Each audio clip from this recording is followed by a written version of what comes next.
Buongiorno, buona domenica, festa della mamma, quindi è una domenica femminile mentre stiamo filmando, stiamo facendo le riprese, non so come si dice, perché io poi non sono molto pratico di TV, ma abbiamo qui la nostra, la vogliamo ribattezzare vincitrice femminile di Masterchef, sesta edizione, potremmo dire, si potrebbe anche dire.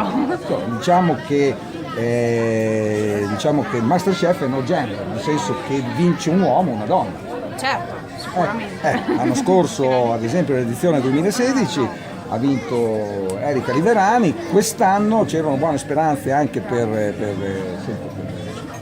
donne di vincere, perché eravate tantissime, quindi diciamo che siete arrivati in finale in 3 piuttosto che 2 donne, un uomo, ha vinto il Sant'Arcangiolese. Ecco, e quindi a pieno diritto comunque, se vogliamo dare l'exequo alla seconda e alla terza, che erano in finale, come dire, vincitrice femminile è la nostra chef di San Marino.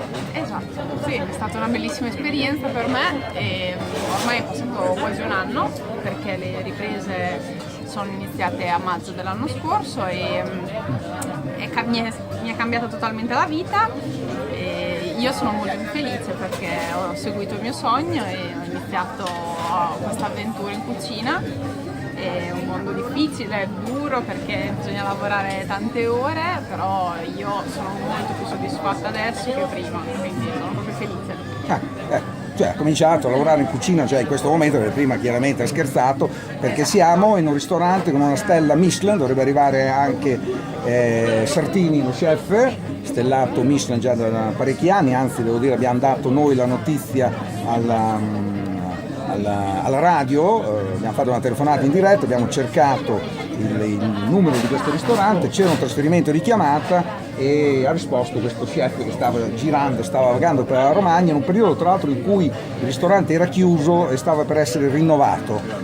Luigi si ricorda molto bene questa cosa perché l'ha raccontata anche una di quelle serate che si fanno con gli chef o comunque serate anche che lui appunto realizza, che me l'ha appunto un po' rispolverata e quindi succede così, ecco, quindi diciamo quando si cucina in un ristorante, si fa gavetta come il nostro caro Sartini, si fatica molto, poi forse arrivano le telecamere e forse arriva anche la grande popolarità che invece si ottiene subito in una trasmissione come Masterchef. Sicuramente, però io non mi sento assolutamente arrivata, anzi devo iniziare, capito?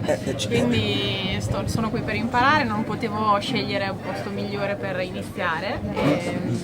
Lo chef è sempre disponibile, mi spiega le cose, è bellissimo per me, è un mondo super bellissimo e io non vedo l'ora di iniziare già qualche settimana che comunque stai lavorando, se ti posso dare del tu, in questa occasione. Come vedete è anche una bella partecipante Masterchef, si dice così, no? Cioè avvocatessa. Avvocato notaio, San Marino tutti insieme. Quindi casa e bottega, perché immagino comunque che non ci sia bisogno di prendere l'auto per venire a lavorare al ristorante da Righi, cosa che adesso stai facendo quotidianamente. Sì, esatto. Bellissimo, siamo una realtà molto piccolina, però anche molto bella. Ecco, quindi in queste prime settimane di rodaggio qui da Righi con la stella Michelin, come sta andando, cosa stai facendo? Mi sono trovata subito molto bene, sto aiutando in cucina dove serve. Non ho un ruolo ancora ben stabilito, però quello che c'è da fare lo faccio.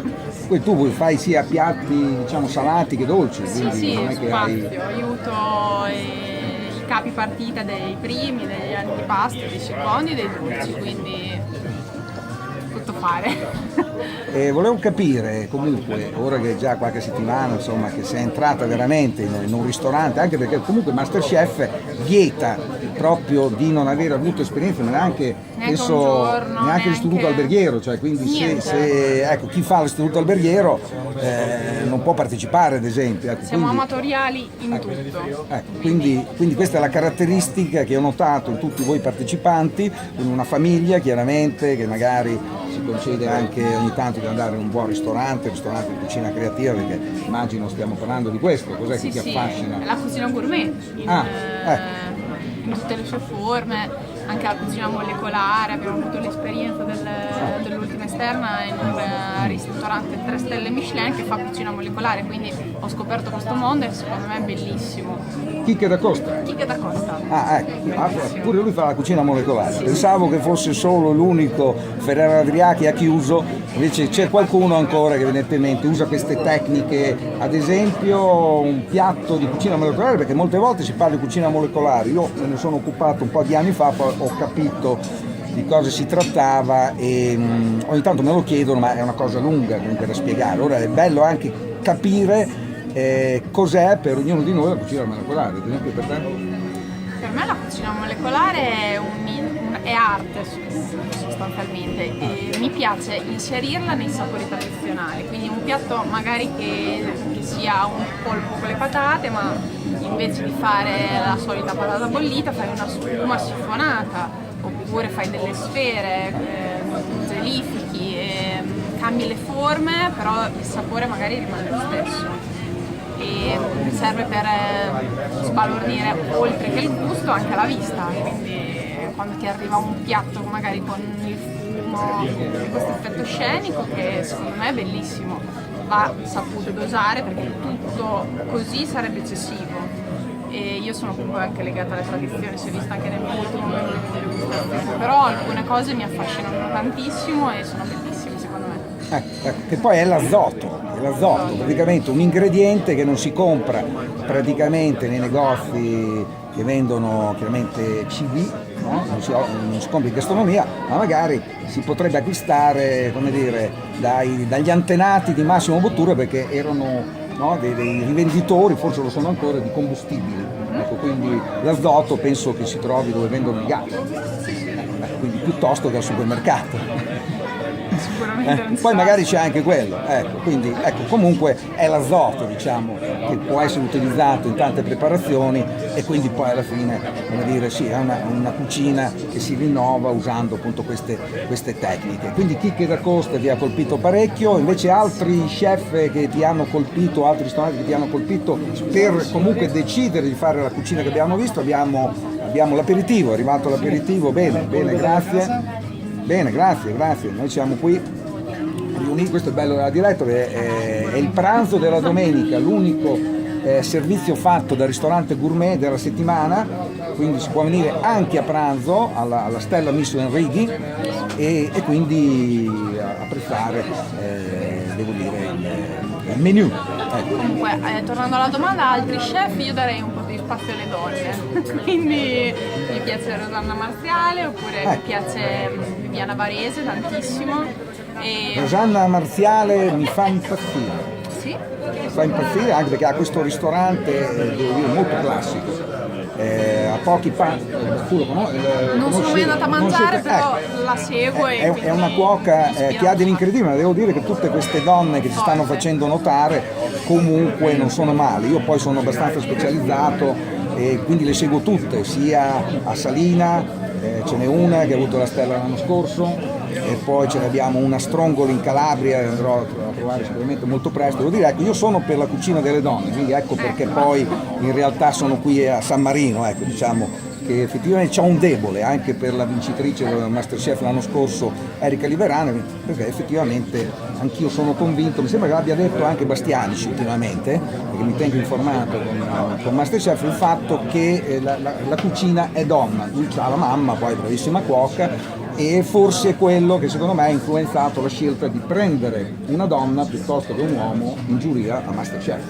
Può essere, sì. Sicuramente questo ha influenzato parecchio, anche perché è comunque una donna che viene dalle parti del Friuli, e inizialmente doveva essere Anna Ross, un'altra cuoca incredibile, premiata appunto dai 50 Best, quindi è vero, le donne, devo dire, si fa presto, quindi a fare una collezione di donne chef con 2 F e una E finale, perché siete poche. Esatto, siamo poche perché comunque, come dicevo prima, è un mondo molto duro, magari togli dello spazio alla famiglia, la donna magari ha altre esigenze, no? Però quelle che ce l'hanno fatta sono veramente donne toste e io le stimo tantissimo e spero di seguire la loro strada. Beh, tu intanto lo stai già facendo perché lasciare chiaramente, no, l'attività di avvocatessa chiaramente non sarà stato facile. Non è stato facile magari per il discorso della famiglia che La famiglia, tuo babbo e tua mamma? I miei genitori, ma anche il mio zio è avvocato, il mio fratello, un po' tutti in famiglia sono avvocati e ci tenevano particolarmente a avermi nello studio di famiglia.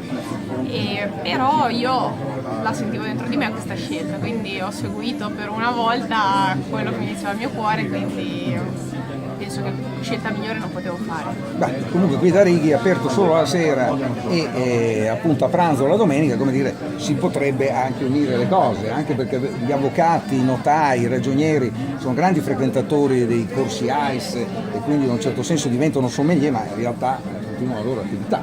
Certo. Quindi perché no? Bene, bene. Allora un piatto che possiamo citare, ci sei riuscita a mettere in carta qui da Righi? Ce l'hai? No, Ancora non ho no? inserito niente, non mi permetterei mai di inserire il mio piatto nella carta di questo ristorante. Al momento diciamo stai cercando di capire come si lavora veramente in un ristorante. Esatto, sì, sì. Qual è la cosa che ti ha sorpreso diciamo queste prime settimane? Che non avevi notato prima magari? Sicuramente è l'ordine, la precisione, la pulizia in qualsiasi cosa e tutto deve essere contato, preciso, è tutto veramente stabilito prima.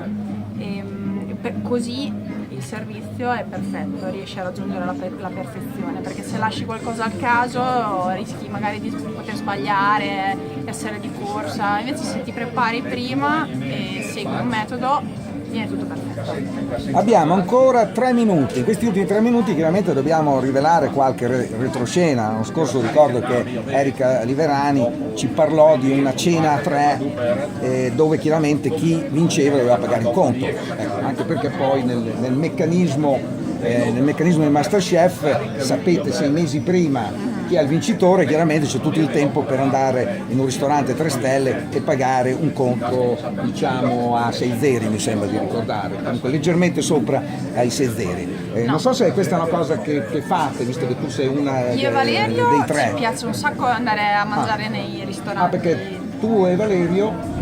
Io e Valerio siamo sempre in contatto, ci sentiamo ogni giorno. No, ma mi sembra più che il contatto, comunque vi vedete al Sì, ristorante, ci vediamo, non in quel ristorante giapponese giapponese di cui si parlava alla presentazione di un libro. Andiamo a mangiare al giapponese. No, ma in quello dell'Iper dove... No. No. Noi o andiamo a mangiare al giapponese oppure andiamo a frequentare dei ristoranti stellati e mangiamo insieme e apprezziamo questi nuovi piatti e cerchiamo degli spunti. Non sarebbe male comunque andare magari con un giornalista al ristorante e fare una recensione sia da parte mia sia non in diretta, comunque qualche cosa, non sarebbe male, non sarebbe una cattiva idea. Noi andiamo... Ci ha pensato prima il vincitore di Masterchef che evidentemente spesso al giapponese, quindi cucina giapponese, Cucina orientale in generale. Valerio è affascinato da tutta la cucina orientale, dalle tecniche, dalle salse, dal taglio del pesce e quindi ogni tanto andiamo al giapponese insieme. Ecco, non ha tutti i torti, peccato che qui non ci sia, Masa, ristorante 3 stelle più caro del mondo a New York, 3 stelle Michelin come altri, basterebbe un Nobu per entrare un po' nel vivo della ristorazione giapponese, l'unico andare penso a Tokyo, ecco, portarsi molti yen perché sono i ristoranti più costosi in assoluto. Io e Valerio andiamo a Tokyo, torniamo con una miriade di coltelli, stiamo 6 giorni a guardare come si taglia sushi. Avete già preparato questa fuga? Fidanzato permettendo. Io sono sposata da 3 anni. Ecco, prima dicevo. Ecco, non lo sapevo questo piccolo particolare. Siamo in chiusura dell'intervista, quindi qualcosa abbiamo scoperto. Evidentemente avevo letto male i giornali e quindi per il momento non ci sono altre novità, nel senso marito e moglie per tutta la vita ci siamo scelti. Quindi come dire non sarà stato facile un anno fa partire e fare Masterchef. No, l'ho lasciato 3 mesi da solo, lui non sa accendere neanche un fornello, è dimagrito tipo 5-6 kg e adesso l'ho ripreso subito però per la gola. No, in realtà doveva terminare la registrazione, invece è un quarto d'ora e quindi vi salutiamo qui da San Marino e quindi poi cercheremo anche di capire se ci sarà un piatto a questo pranzo che è dedicato a Sartini, ma c'è anche la cuoca di Masterchef che tra l'altro è molto, molto seguita. Perché magari si parla molto di piatti, no? Di tecniche, ma poi in realtà la cosa importante in un ristorante sono i clienti. E questi giovani, ecco come diceva anche la Marziale, quella della carta marziale di Casene, diceva il fatto di Masterchef che porta molti giovani che sono incuriositi, anche i bambini che ho visto qui all'Ipper di Savignano che hanno pochissimi anni, comprano il libro dove tra l'altro c'è anche una c'è una tua ricetta, oltre a quella del vincitore di Masterchef. Quindi la cosa devo dire molto, molto interessante vedere appunto che c'è molta affluenza e quindi immagino che anche qui a San Marino i bambini sono fantastici, veramente, i più calorosi e ti abbracciano, ti dicono sei bellissima, sono fantastici. Ah, questo succede? Sì, sono bellissimi. Autografi. Sanno già, ecco, quindi di questa cosa, io li questo adoro. è solo un bene, grazie. Grazie a voi. Ciao a tutti.